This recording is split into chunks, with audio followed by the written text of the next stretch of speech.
Hello and welcome back to my channel if this is your first time here. Hi, I'm Cassidy. If it's not, thanks for always tuning into my videos. Today I want to do a fun little video and give you a little bit of insight into young Cassidy, little itty bitty Cassidy, and my reading taste. I actually have a books I've read, a journal that I started when I was 10 and I filled it out until I was 20. So let's just flip through and see where my reading journey started. Obviously I think I was reading books before then, but this is a place which I started to keep at age 10, and that's what I have, so that's what we're going on.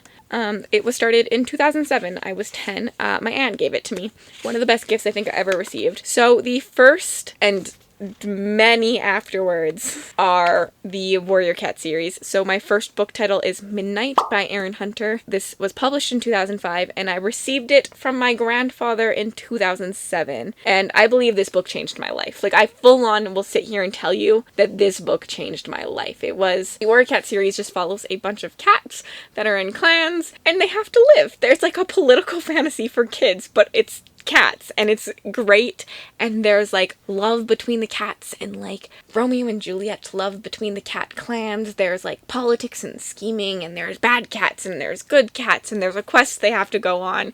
It's so good. I loved this series.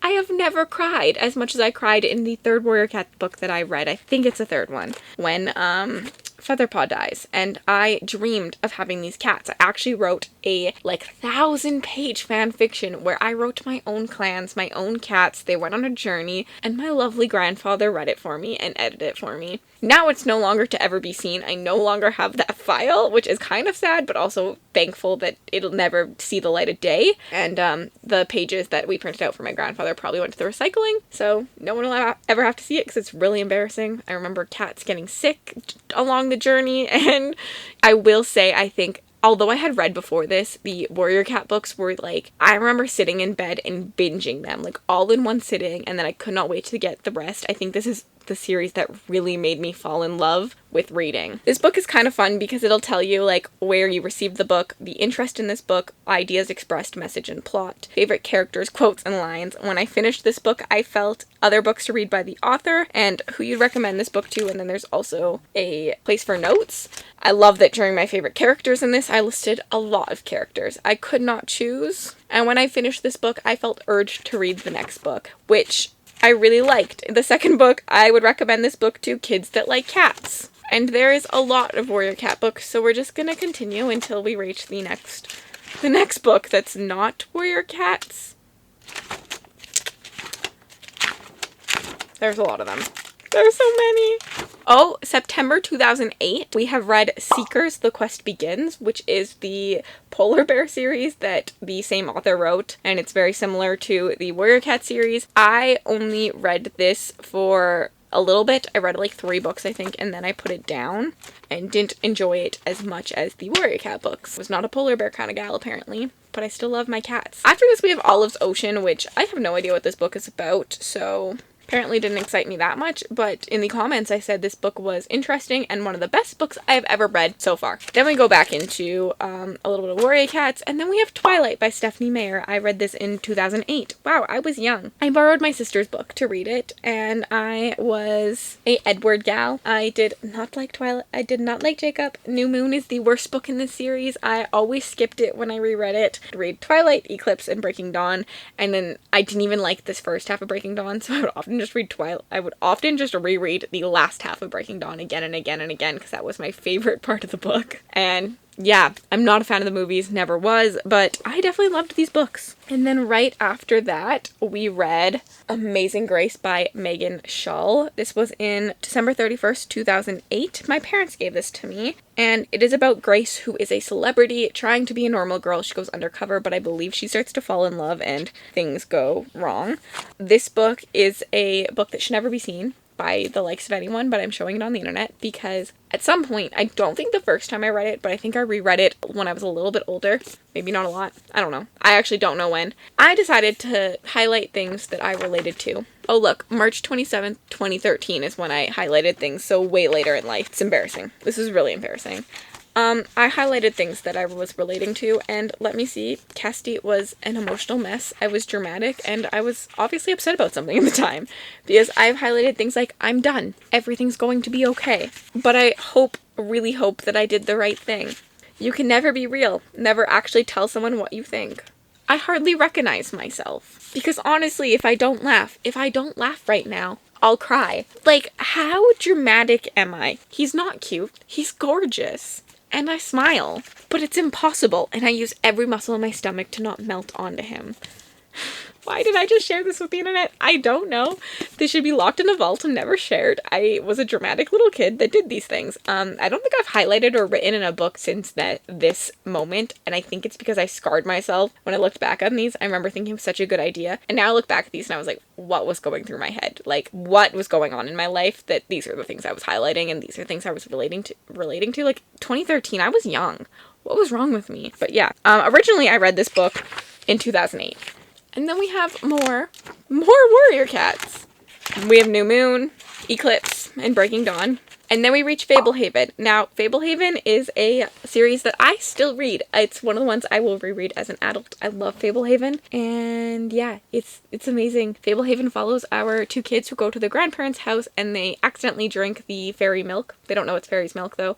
And when they do that, a whole world has been opened up to them where they can see the fairies and the magical creatures and all of these other fun things that are in their parents' yard, their grandparents' yard. And I just remember loving this. It was such a fun world. It's a book that I think still stands the test of time, and I actually really need to do a reread of it. Maybe that'll be a video on the channel, because I definitely think that it'd be something fun to enjoy. Now, my first time reading it, I was interested in the excitement and adventure. I got it at a school book sale. The message I thought it said is, things aren't always what it seems.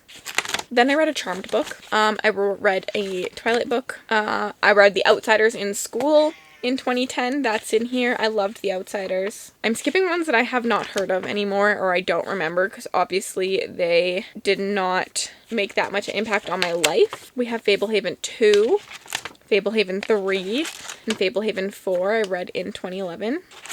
Oh, and Fablehaven 5. And then come to June 2011, we read Marked by PC Cast, which I still own. This is a book it's a vampire book. We follow our character who is marked and becomes a vampire if she manages to survive the shift. It's kind of cool the way the vampires are made in this world, because they're just like marked and by like a crescent moon on their forehead.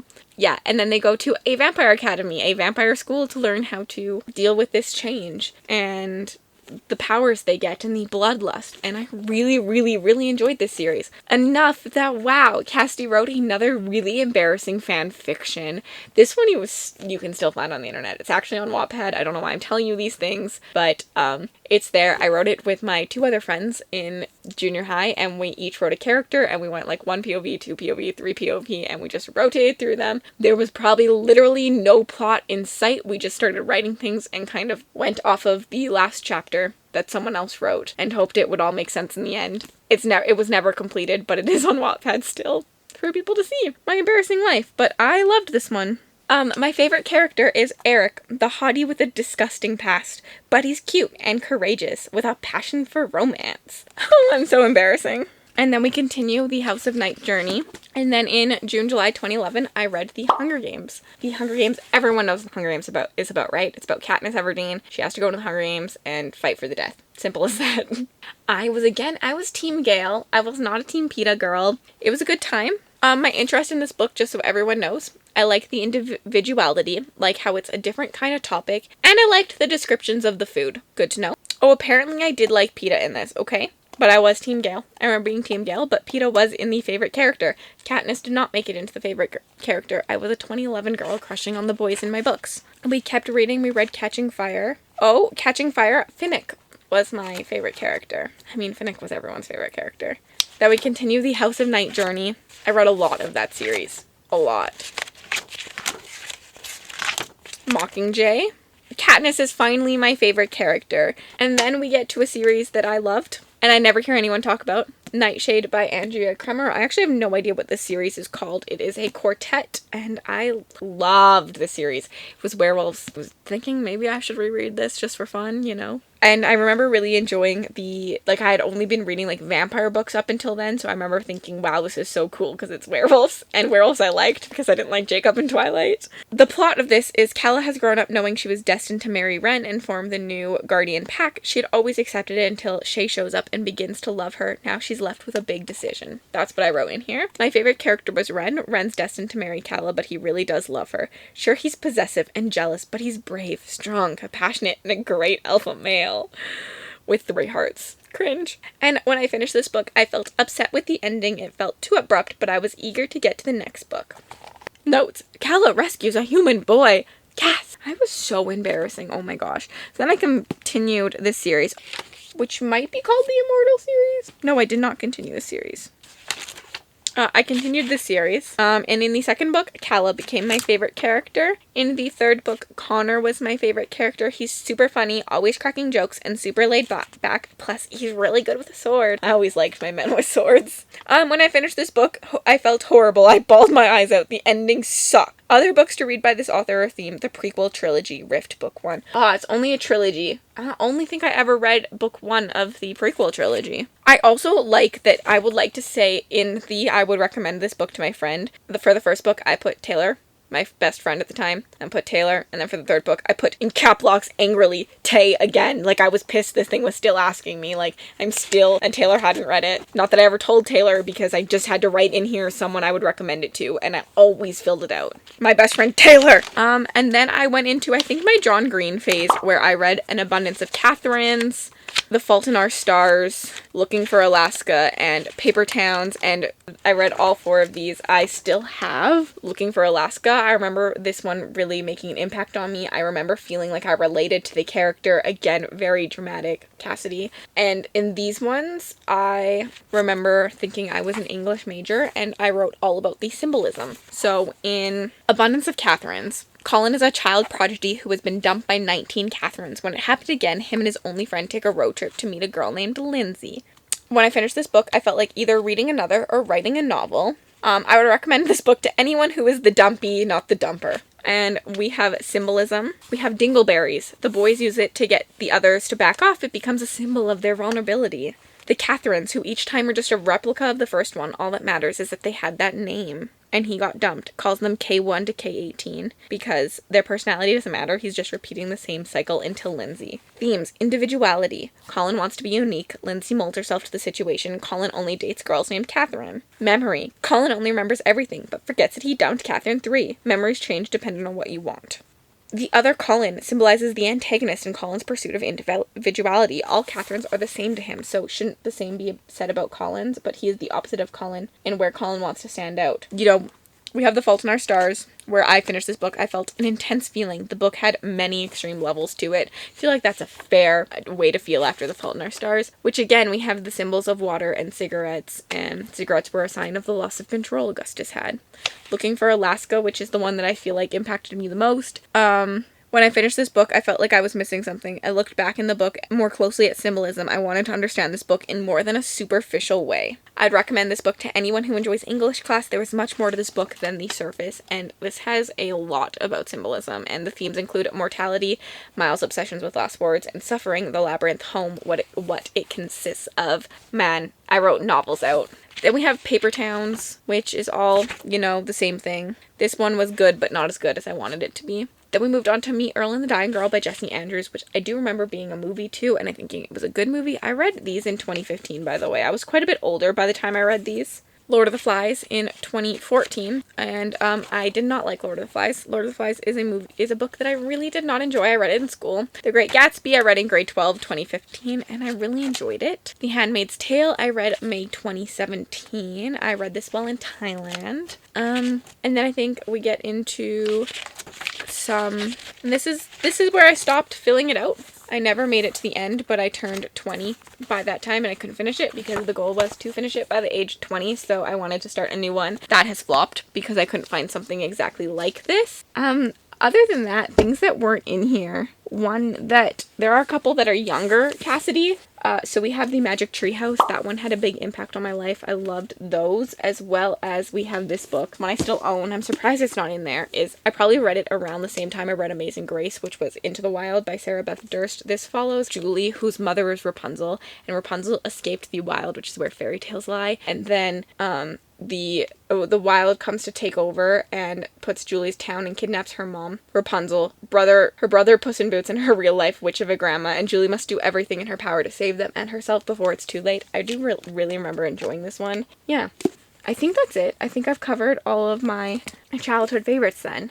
After that, those are the ones that I really remember impacting me. This was a really embarrassing video to tell you all. There are a couple series in here that I would like to maybe reread. I know Fablehaven and the Nightshade books really pop to me or marked. Maybe I should do a vlog where I read some of the first books in my childhood favorites to see if they stand the test of time. If I did that, are there any that you are specifically interested in? Is there anything in this video that surprised you about how embarrassing I am? Oh, I forgot to mention, I have another slight fan fiction. Okay, it wasn't a fan fiction, but when I read Nightshade, I ended up writing my own werewolf story. I think it only has like 2 chapters. It's also on Wattpad. And my main character's name was Marvel Lupus, because she was gonna be a werewolf. Wow, I'm so creative with this last name, right? But yeah, I'm a very embarrassing child, and the fanfictions really got me. I really liked to write, but I could never write my own story, so I copied other people's worlds and put them on Wattpad. But yeah, if you made it all the way to the end of this video, I am bright red and I need to go to bed. But thank you so much for watching. I really hope you enjoyed it. This little look into past Cassidy and what really impacted me and my reading journey, my reading life. Let me know down below any of your childhood favorites, books that really impacted your reading. And if you'd like to leave me an emoji just to say you were here, leave me a tomato emoji because I'm turning the color of a tomato. I'm so embarrassed by this video. And if you'd like to connect with me on other platforms, my Bookstagram, my Book Twitter, my Goodreads, and my Patreon are all linked in the description bar below. Have yourselves an absolutely remarkable day.